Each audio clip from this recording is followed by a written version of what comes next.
नमस्ते साथियों, सशक्त भारत से मैं डॉक्टर आर के वर्मा।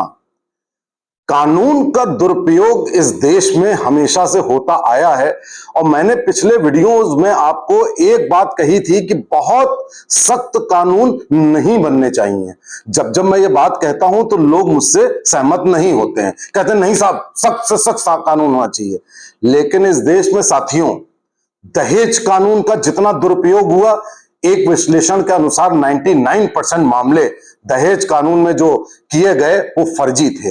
एससी एसटी एक्ट में 99.9% मामले फर्जी हुआ करते हैं रादर।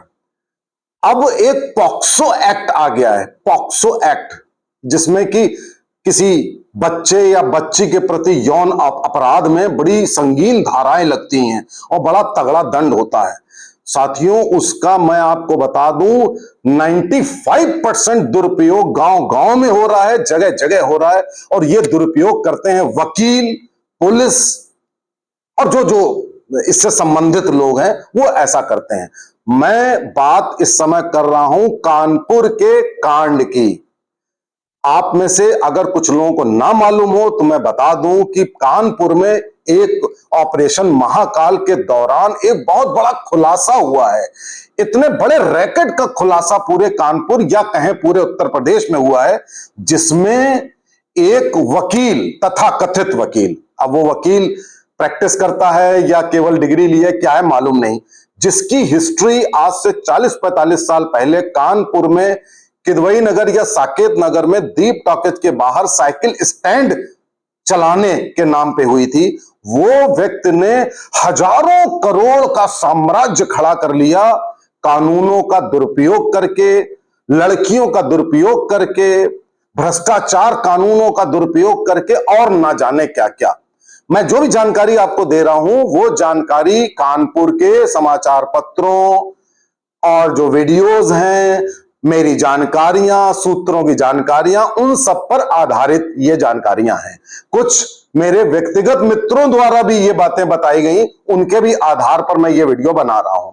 इस शख्स का नाम है अखिलेश दुबे। इसको कहा जाता है कि इसका रैकेट दाऊद इब्राहिम से कम नहीं है।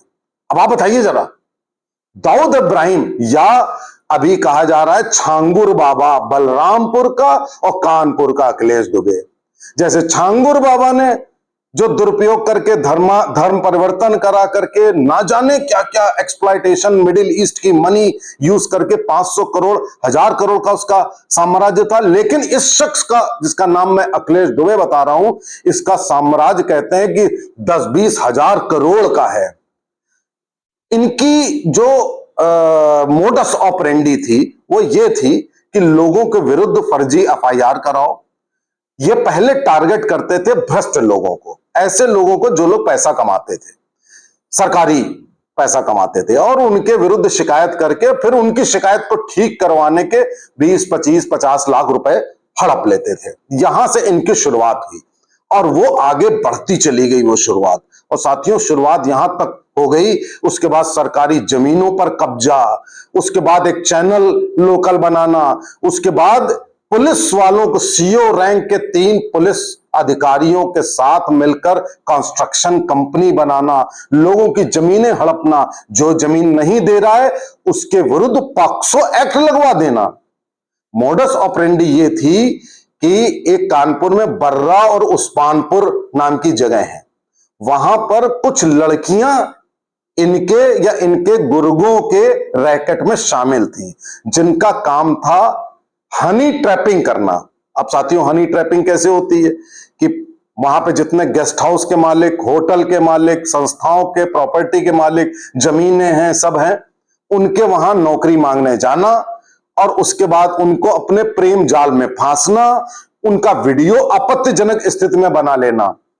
आप सोचिए जरा कि एक 50-60 साल का व्यक्ति है, उसके पास जाके अटखेलियां खेलना, हनी ट्रैपिंग करना बहुत आसान होता है। ये मानवीय प्रवृत्ति है, इसमें कुछ ऐसा गलत नहीं है साथियों। मैं बीइंग डॉक्टर आपको बता रहा हूं, ऐसा कुछ गलत नहीं है, ये प्रवृत्ति है मानव की। देवता और भगवान तक इससे नहीं छूटेगी। भाई, कोई एक सुंदर स्त्री आ जाती है, उसने कुछ ऐसा किया कि जिससे अपने प्रेम जाल में फांसा हो, उसके बाद उसने वीडियो बना लिया। इस वीडियो को दिखा करके फिर उससे कंप्लेंट करा दी गई, पुलिस थाने में करा दी जाती थी, पुलिस भी शामिल, फिर उसको नाबालिग बताया जाता था, उसमें कुछ डॉक्टर्स भी शामिल कि इनको नाबालिग करार कर देने में। हालांकि आधार कार्ड होता है, आजकल आधार से आयु पता लग जाती है, लेकिन यह हुआ कि नहीं भाई साहब, कोर्ट में एविडेंस चाहिए तो कोर्ट में वो डॉक्टर भी मौजूद है जो उसको नाबालिग बताएगा, पुलिस वाला मौजूद है जो उसकी शिकायत लेगा, उसके बाद उस आदमी को वो प्रताड़ित करेगा, उसको वो जेल जाने की बात करेगा। वो आदमी सोचेगा मुझे जेल जाना पड़ेगा, मेरे घर में सब ये देख लेंगे, मेरी समाज में क्या स्थिति होगी। इस चक्कर में उससे करोड़ों रुपए की उगाही करना, 1 करोड़ 2 करोड़ 5 करोड़ 50 लाख इसकी उगाही करना। आप सोचिए कि इसकी उगाही करके उसकी फिर बंदर बांट करना और बड़ा शेयर इस अखिलेश दुबे नाम के शख्स के पास जाना और उससे जायदाद खरीदनी, जो जायदाद ना दे उसके विरुद्ध मुकदमा लिखवाना, उसको कानूनी जाल में फंसा देना। इसमें सबसे ज्यादा दुरुपयोग साथियों हुआ पॉक्सो एक्ट का। मैं बतौर सामाजिक कार्यकर्ता आपको बता दूं, पॉक्सो एक्ट का इतना ज्यादा दुरुपयोग हो रहा है, गांव गांव में हो रहा है। उसमें लोग अपनी सगी संबंधी लड़कियों का इस्तेमाल करते हैं कि उनको नाबालिग बता करके दूसरे के विरुद्ध रिपोर्ट लिखा देते हैं। और कानून कुछ ऐसा बना हुआ है कि अगर नाबालिग लड़की ने जाके पुलिस थाने में कह दिया कि फलाने शख्स ने, आपने, हमने उसको छेड़ा है, उसकी बात टोटली मानी जाएगी, आपको जेल के अंदर कर दिया जाएगा। एक जमाने में दहेज प्रताड़ना में लाखों लोगों को अंदर कर दिया गया। आज भी SC ST एक्ट में हजारों लाखों लोगों को अंदर कर दिया जाता है बगैर कुछ जाने बूझे। समझ लीजिए लाखों में एक आधा केस होता होगा जिसमें कोई व्यक्ति जानबूझकर किसी दलित का उत्पीड़न करता होगा। आपकी सड़क पे किसी से लड़ाई हो गई तो ये नहीं देखा जाता है कि आप देखते हैं कि ये दलित है कि ब्राह्मण है, आप ये तो देख के लड़ाई उससे करते नहीं। अगर वो निकल आया दलित तो वो जाके रिपोर्ट लिखा देगा, आप अंदर हो जाओगे। तो साथियों ये जो मैं आपको समस्या बता रहा हूं उसके बहुत सारे आयाम हैं। अब कानपुर में जो ये रैकेट था, इसमें पुलिस वाले, वकील, रिपोर्टर और बहुत सारे ऐसे लोग, जैसे कि कोई किसी केस में डॉक्टर की मदद ले ली, किसी केस में किसी और की मदद ले ली, इन्फॉर्मर्स, ये सबका मिला जुला रैकेट कानपुर में। पूरा कानपुर बिल्कुल जकड़ा हुआ है इस प्रॉब्लम से। सब जने अपनी प्रॉपर्टी बचाने में लगे हुए हैं। किसी का गेस्ट हाउस छिन जाता है, किसी का होटल छिन जाता है, किसी का वीडियो बन जाता है, औरतों लड़कियों तक का वीडियो बन जाता है। अब आप देखिए जरा, आदमियों का बनता था तो ये ठीक है। ये भी सुनने में आया कि कोई औरत थी जिसका औरत का गेस्ट हाउस था या होटल था, कुछ था, उसका वीडियो बन गया, उसको ब्लैकमेलिंग हुई। तो ब्लैकमेलिंग का रैकेट चला करके अब जब इसका घड़ा इतना भर गया कि कानपुर में कम से कम सैकड़ों लोग उसमें जकड़ गए, तब जाके भंडाफोड़ हुआ। कानपुर के पुलिस कमिश्नर हैं, उन्होंने प्रोएक्टिव लिया। कहते हैं इस अखिलेश दुबे नाम के शख्स के पैनल में दर्जनों IPS अधिकारी हैं, दर्जनों। इस व्यक्ति का ऑफिस खुलता था, अब तो जेल में है, रात के 9 बजे और रात के 3 बजे तक ऑफिस रहता था। लाल नीली बत्ती वाली गाड़ियां खड़ी रहती थी, नेता मंत्री IPS IAS बाहर खड़े रहते थे। वो इसलिए खड़े रहते थे कि इनमें से जितने लोग भ्रष्टाचार में लिप्त होते थे पहले उनको फंसाता था, फिर छुड़ाता था और उसके एवज में मोटी रकम वसूलता था। वहां तक तो किसी तरीके से बात आगे नहीं आ रही थी, लेकिन जब बात इतनी बढ़ गई कि आपने रिस्पेक्टेड लोगों को आपने पॉक्सो एक्ट में और यौन वाले झूठे यौन केसेस में फंसाना शुरू कर दिया, तब जाकर एक कोई व्यक्ति है, शायद रवि सतीजा नाम है, वो हार्ट पेशेंट था, उसके साथ भी यही पॉक्सो वाला खेल किया गया। उसने कहा कि मैं या तो मरूं और या मैं कुछ करूं। तो उसने आके, कहते हैं कि उसने आके मुख्यमंत्री, उप मुख्यमंत्री, DGP, पुलिस कमिश्नर सबसे जाके शिकायत करके किसी तरह ये भंडाफोड़ किया है। अभी सुनने में आया है कि इस व्यक्ति ने जेल से लीगल नोटिस भेजी है एक चैनल को और पुलिस, यहां के जो पुलिस कमिश्नर है कानपुर के, उल्टा उन पर चार्ज लगा दिए हैं कि आप एक्सटॉर्शन करते हैं, आपकी प्रॉपर्टियां हैं, ये हैं वो हैं जो भी है, क्योंकि उसने इसको पहली बार देखा कि कोई व्यक्ति उसके मुकाबले पे सामने खड़ा हुआ है, पहली बार उसने देखा, आज तक कोई इसको मुकाबले पे खड़ा हुआ नहीं। खैर, अब साथियों ये तो समस्या आप में से बहुत सारे लोगों को मालूम होगी कि ये दाऊद इब्राहिम टाइप का ये व्यक्ति, छांगुर बाबा जैसे 10 इसमें समा जाए, छांगुर बाबा जैसे बलरामपुर वाले 10 इसमें समा जाए, इतनी बड़ी प्रॉब्लम है साथियों। ये कहते हैं कि इसका संज्ञान उत्तर प्रदेश सरकार ने लिया है, कार्रवाई धीरे धीरे हो रही है, तेज नहीं हो रही है, उसके पीछे कुछ होगा कि कैसे इसका पूरा जाल एक्सपोज करना है, फिर कार्रवाई हो सकता है ये चीज हो।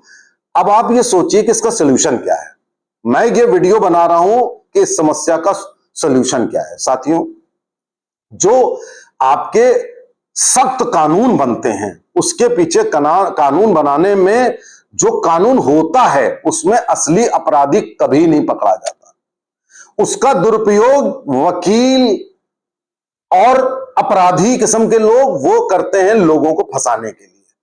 मैंने कहा था कि सख्त कानून नहीं बनने चाहिए, सख्त कानून से एक पैरेलल व्यवस्था चलने लगती है। वो पैरेलल व्यवस्था इतनी ज्यादा हो जाती है कि वो कोर्ट में केसेस का लंबा अंबार हो जाता है, झूठे केसेस का।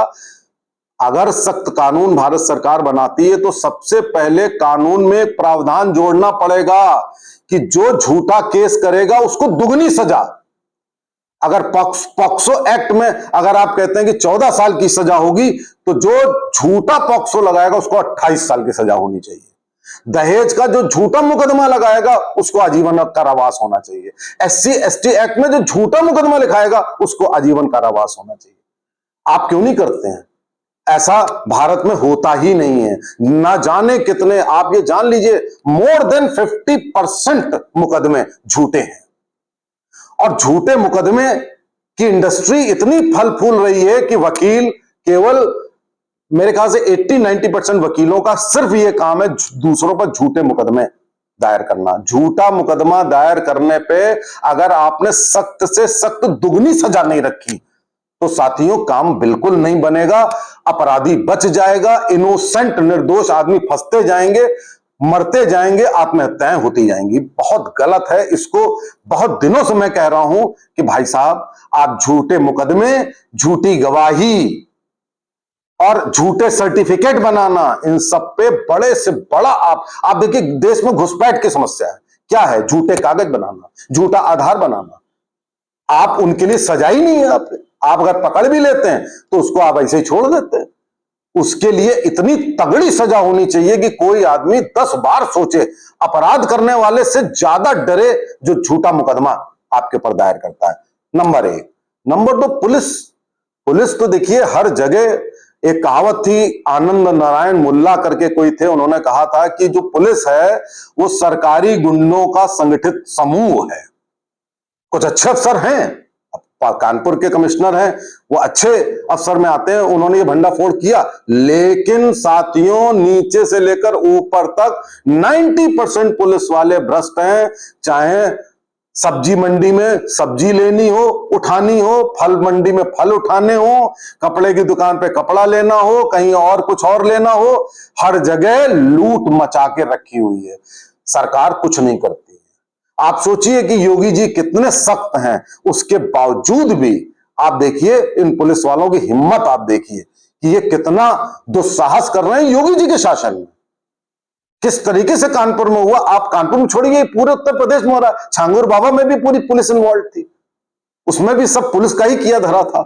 अपराधी अपराध कर ही नहीं सकता जब तक पुलिस की संलिप्तता ना हो। पुलिस रिफॉर्म होते नहीं। क्यों नहीं होते? क्योंकि सरकार सोचती है, सरकार की प्राइवेट आर्मी होती है पुलिस, तो सरकार ढीली होती है। कोई भी अपनी प्राइवेट आर्मी को कमजोर नहीं करना चाहेगा। आप पुलिस रिफॉर्म करेंगे, पुलिस में सिद्धांत लाएंगे, पुलिस को दंडित करेंगे, तो आपको लगेगा कि पुलिस वाले हमारी तरफ कहीं हो, ऐसा ना हो बिदक जाए। तो सरकार भी पुलिस वालों को छूट दिए रहती, चाहे कोई भी सरकार हो। साथियों, मैं अपनी सरकार को, मैं अपनी बीजेपी सरकार को डिफेंड भी नहीं करता, चाहे कोई नेता हो, सरकार हो, वो पुलिस को जानबूझकर छूट दिए रहते हैं। पुलिस रिफॉर्म तो बहुत बड़ी बात है। तो साथियों, पुलिस को ठीक करना, जुडिशियल रिफॉर्म्स है, उन पे तो फिर आप देखिए अभी एक जज के भाई भतीजा कोई है उसको बना दिया गया, एक जज बना दिया गया, कहते हैं कि वो बाद में चल करके भारत के चीफ जस्टिस बन जाएंगे। तो अब आप देखिए इस देश में जब जुडिशरी का ये हाल है, पुलिस का ये हाल है, कानून पूरी पब्लिक किस तरह, तो पब्लिक क्यों नहीं करेगी? पब्लिक भी कहेगी जब भैया तुम्हारी जुडिशरी पुलिस का ये हाल है तो हम भी थोड़ा सा कर लें यार, गंगा में सभी लोग हाथ धोते हैं, हम भी धो लें। तो साथियों ये कानपुर का जो कांड है, जो ये इतना बड़ा कांड है, ऐसे पूरे देश में सैकड़ों हजारों कांड होते आए हैं, होते रहते हैं, आगे भी होंगे। और मैं कहूंगा अपनी सरकार से, मैं मोदी जी से, योगी जी से, अमित शाह जी से मैं ये प्रार्थना करूंगा कि देश के बाहर का काम बहुत अच्छा हो रहा है, हमारी इकोनॉमी अर्थव्यवस्था बहुत अच्छी हो रही है, हमारा राष्ट्रीय चरित्र कब सही होगा? हमारे कानून बना देना पर्याप्त नहीं होता है। जो कानून तोड़ेगा, झूठी गवाही देगा, झूठे कानून होंगे, जो झूठा फंसाएगा किसी को, उसके लिए आपने कहां रखा? आपने सिस्टम को सही रखने के लिए पुलिस में क्या किया? कानून बन गया, आपने कहा 3 साल में पूरा निर्णय हो जाना चाहिए, नहीं होगा तो किसको दंडित करेंगे? जज को करेंगे? नहीं कर पाएंगे आप। पुलिस को करेंगे? नहीं करेंगे आप। तो ये कह देने से कि 3 साल में केस का मुकदमा फैसला हो जाना चाहिए, साथियों कोई फायदा नहीं। भारत सरकार को अविलंब इस दिशा में कदम उठाने पड़ेंगे, वरना समाज विघटित होता चला जा रहा है, क्राइम रेट बढ़ती चली जा रही है, देश बर्बादी के कगार पे पहुंच रहा है। साथियों आप सब लोग सरकार पे दबाव डालिए कि भैया जिंदा रह पाएंगे इस देश में कि नहीं। नमस्ते, जय हिंद, जय भारत।